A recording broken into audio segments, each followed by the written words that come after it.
Bien, comenzamos la cuarta unidad. La vamos a ver en un solo bloque, es decir, desde los ítems A, B, C, D, E, F y G, todos juntos. No es una unidad muy extensa, pero trata de la Iglesia en la historia de los dogmas, es decir, qué visión, qué concepto de iglesia se ha tenido a lo largo de la historia. Vamos a verlo brevemente. Esto da para un tratado entero, pero lo veremos brevemente. En primer lugar, en la época inmediata posterior a la apostólica, que es la época de los padres de la iglesia, podemos decir que no hay una reflexión sistemática acerca de qué es la iglesia. No se ponen a pensar y a escribir un tratado, sino que es una eclesiología vivida. Según lo que tienen en la cabeza, actúan. La categoría principal para los padres es la de mysterion, que se ve también en sacramentos. Quiere decir el designio salvífico de Dios que es preexistente, el llevar a la humanidad a su glorificación por medio de la salvación. Esto se expresa muy claramente en la liturgia, que de incipiente se va enriqueciendo paulatinamente a través del simbolismo y de la tipología. Por lo tanto, va a ir presentando distintas imágenes de la iglesia, muchas de ellas tomadas de la misma escritura. Los padres piensan a la iglesia como un organismo vivo, que sí, que tiene estructura y elementos esenciales, pero van a tratar de ellos de modo reflejo. Van a decir que hay obispos, que hay diáconos, que hay distintas funciones en la iglesia, pero no van a establecer un tratado. La idea es la de comunión de iglesias. Hay una multiplicación de las iglesias a medida que se expandía el cristianismo y por tanto hay una multiplicidad de iglesias en comunión, pero sin ser una federación de iglesias, sino que hay una realidad sobrenatural que las engloba todas y que está en cada una, que es la iglesia. Con las invasiones bárbaras hay todo como una sacudida, un mundo que parece que se cae, y sin embargo la iglesia asume la evangelización de estos pueblos bárbaros, tomando también parte de esta cultura. En la Edad Media tampoco hay un tratado especial de la eclesiología, si bien se va a hablar especialmente de eclesiología, pero en el contexto más amplio de la teología en general. La iglesia es pensada en esta época como una iglesia sociedad, es decir, tiene reconocimiento estatal, ya no hay persecuciones, ha salvado de algún modo la cultura y la civilización que venía de los griegos y romanos, asumiendo a los bárbaros. Por lo tanto, ahora la noción principal va a ser la de pueblo de Dios, pero identificada con el pueblo cristiano, y va a poner de relieve en especial esta unidad a partir de la jerarquía. Pensemos que estamos en una sociedad que es feudal y que ese es el modo y el molde de pensamiento de todos. Sin embargo, incluso con esto va a haber tensiones. Por un lado, la oposición a los infieles, a los no cristianos, y especialmente a medida que va surgiendo y se van dando las invasiones, a los musulmanes. ¿Qué significa esto en la historia y en el ser de la iglesia? Por otro lado, esta separación entre clérigos y laicos y el conflicto entre el papado y el imperio.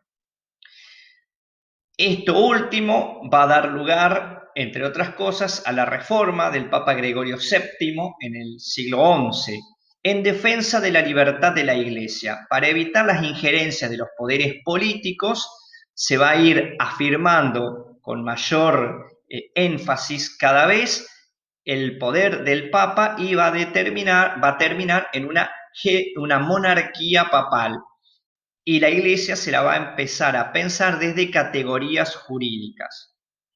Aún así, a esto algunos lo van a considerar una traición y por lo tanto se le van a oponer, especialmente los movimientos espiritualistas.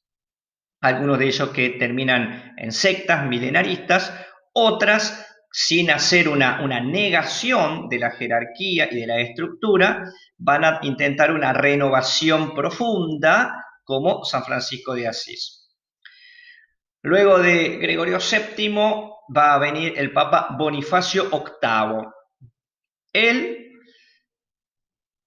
a partir de la disputa con el rey Felipe el Hermoso, va a intentar un centralismo de la Iglesia, viendo la jerarquía como potestas, como poder fuerte con autoridad, y se la va a justificar desde el juridicismo, quebrándose así la relación Iglesia-Eucaristía. Antes, en la época de los padres, cuerpo de Cristo, el corpus verum, el corpus de verdad, se le decía a la iglesia. Y a la Eucaristía se la trataba como corpus mysticum, cuerpo místico o cuerpo en misterio, por el tema del misterio del sacramento. Es aquí, en esta parte de la Edad Media, donde se intercambian los términos.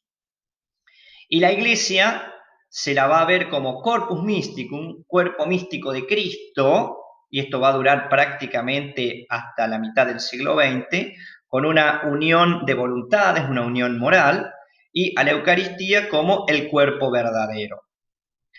Esta inversión de términos va a hacer que la Iglesia se la piense desde categorías jurídicas y temporales. Por eso, Bonifacio VIII va a afirmar el poder temporal del Papa. El poder temporal del Papa significa que es un rey o un soberano también aquí en la tierra. El primer tratado de eclesiología de Santiago de Viterbo para justificar esta posición se llama De Regimini Christiano. A partir de ahí, distintos filósofos y teólogos van a tratar de mostrar de dónde le viene este poder temporal al Papa. Para Egidio Romano, que es paparista, es un poder temporal directo, o sea, Dios le encarga, aparte de su tarea espiritual, un poder temporal. Juan de París dice que sí, que tiene poder temporal igual que los otros reyes, a partir del orden sagrado y del magisterio, es decir, indirectamente.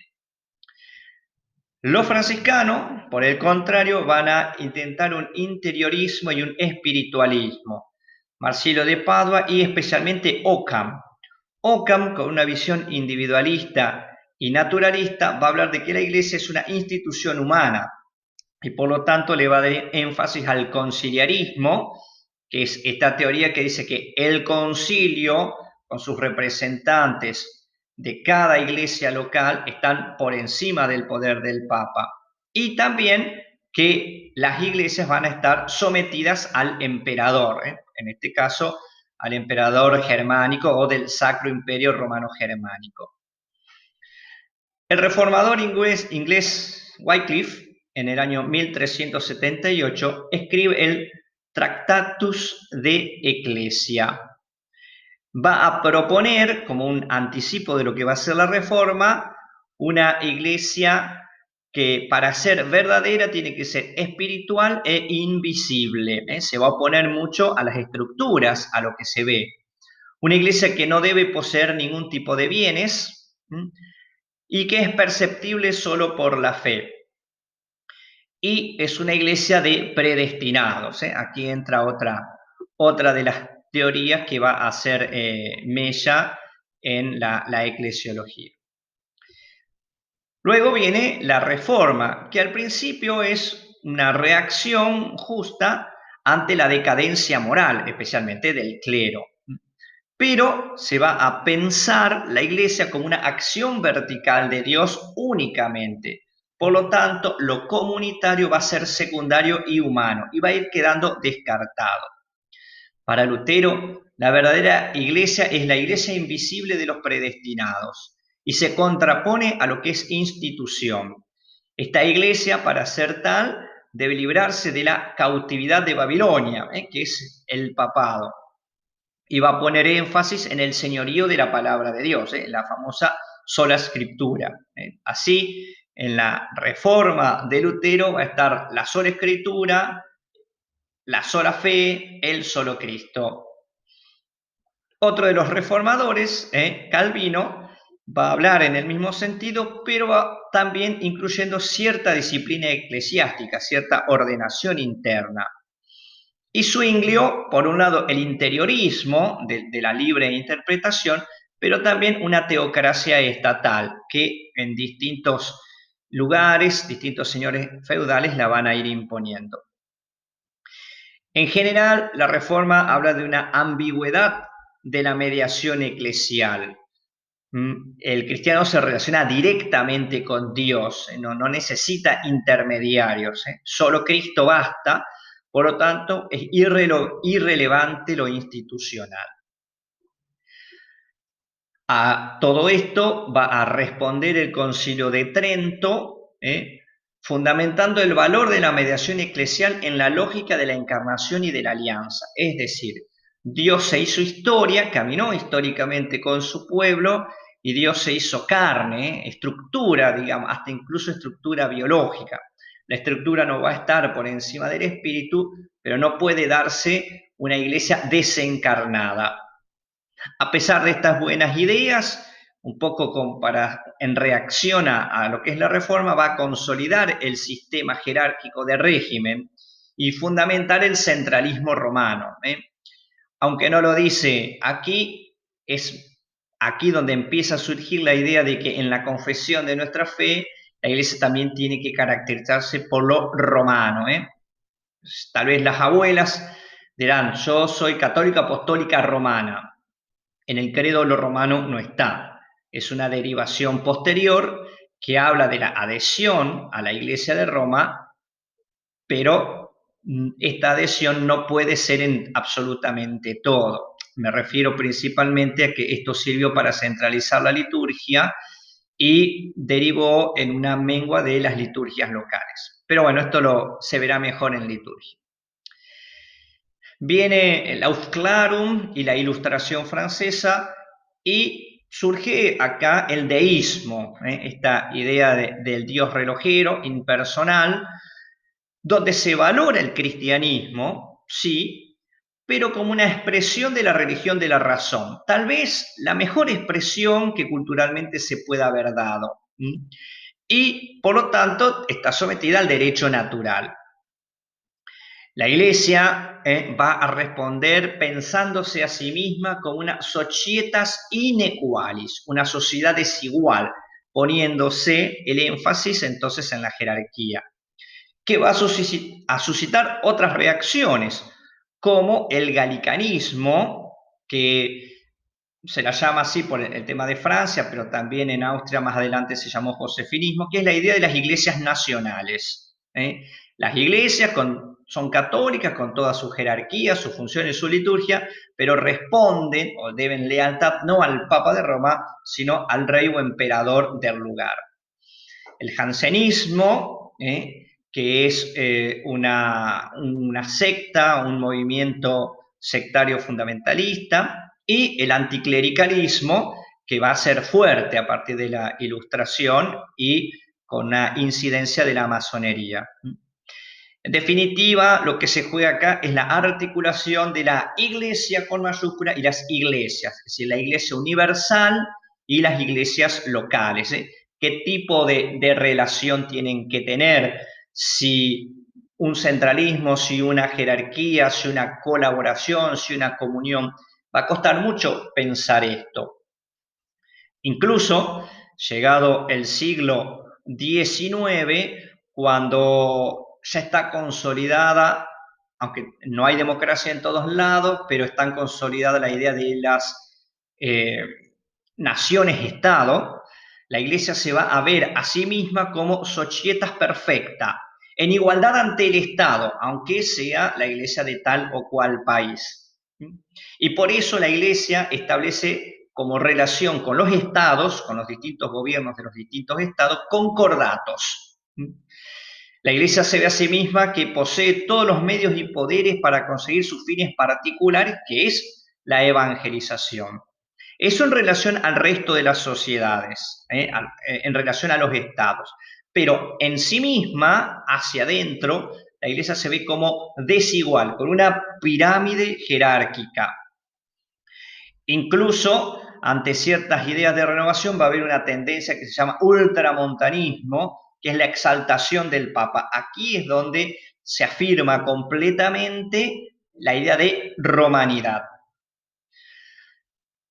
Va a haber un intento de renovación desde la Universidad de Tubinga con Müller, con una categoría que es pensar la iglesia como organismo viviente, no como sociedad, sino como organismo viviente que tiene estas dimensiones interior y exterior, y por lo tanto recuperar la idea paulina de cuerpo de Cristo.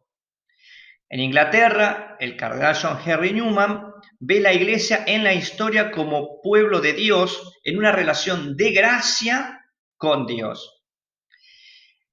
El Concilio Vaticano I no va a asumir estas nuevas perspectivas de Tubinga y de Newman, sino que va a afirmar el poder del Papa y va a expresar la infalibilidad, que en sí misma no es un problema, está bien porque solo se aplica para las definiciones ex cátedra, es decir, a las definiciones dogmáticas sobre la fe.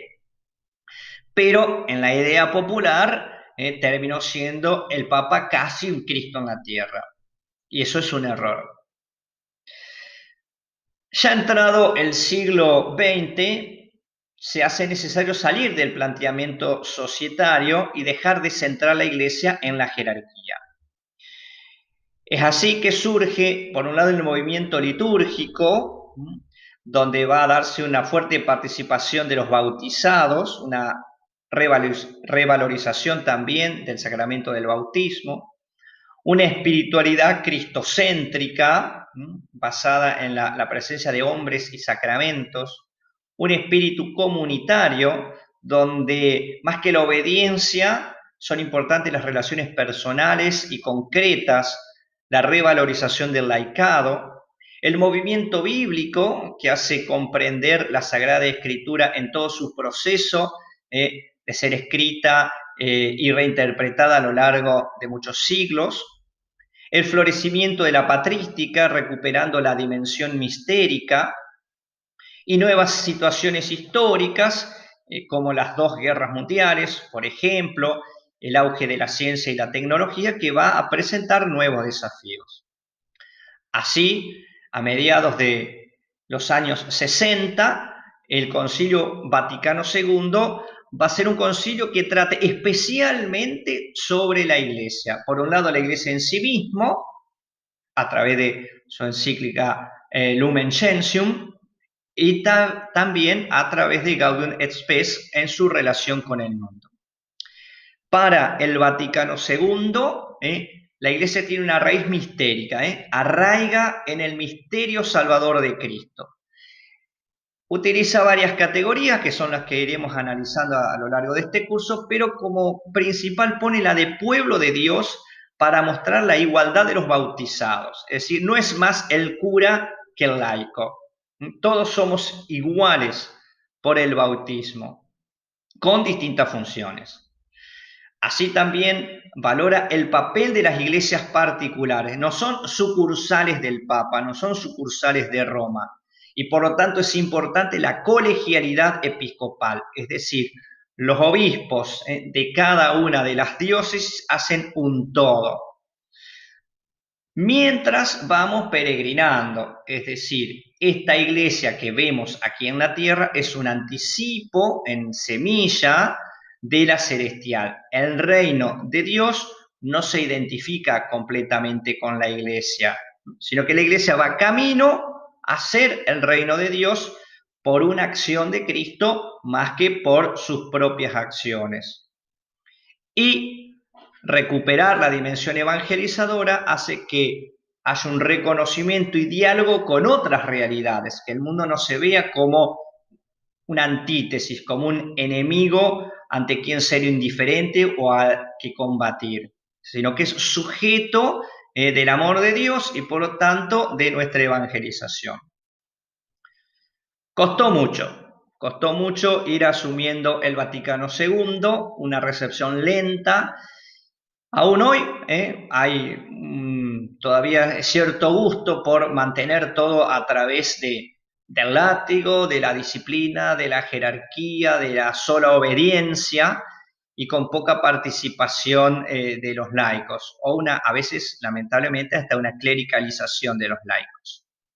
Pero bueno, ¿qué se necesita ante los desafíos ya del siglo XXI? Primero, pensar que la iglesia necesita diversas imágenes para su comprensión. No puede haber una, dos o tres. Es una realidad mistérica y por lo tanto necesita de varias aproximaciones para poder entender, aunque sea algo. Verla también como una comunión de iglesias, no como una federación entre iguales, ni como una pirámide de unos arriba de otros.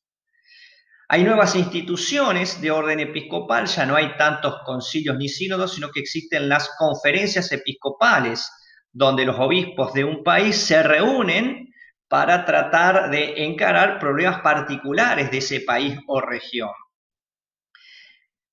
Aún mantenemos ciertas dificultades en la participación de los laicos, incluso el Papa Francisco ha pedido que se avance un poco más en esto. Y hay nuevas realidades sociales complejas, la globalización, la digitalización, la comunidad europea, las nuevas guerras, el problema de la inmigración, el cambio climático y por lo tanto el desastre ecológico, hacen que la iglesia se vea inmersa y tenga que tener una palabra ante todas estas situaciones.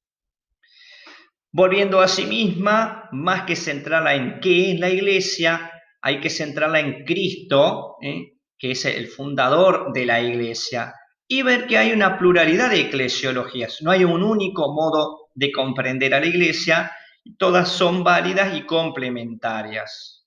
Aunque sea difícil asumir la historia completa de la iglesia, muchas veces queremos ocultar por vergüenza alguna parte o exaltamos fanáticamente otra, por ejemplo, alguna parte de la Edad Media, las cruzadas, algo así, como si la iglesia tuviera que estar en contra de otros para poder subsistir. Hay nuevos protagonistas eclesiales, ya la idea no es solamente geográfico-territorial, sino que existen los movimientos de laicos, por ejemplo, como Comunión y Liberación, los Focolares, Camino Neocatecumenal y otros más. Y por lo tanto también necesidad de nuevos modelos de presencia. Entrado ya el siglo XXI, la iglesia tiene que seguir presente en las distintas realidades y para eso es importante partir de lo que hay para apuntar a dónde queremos llegar.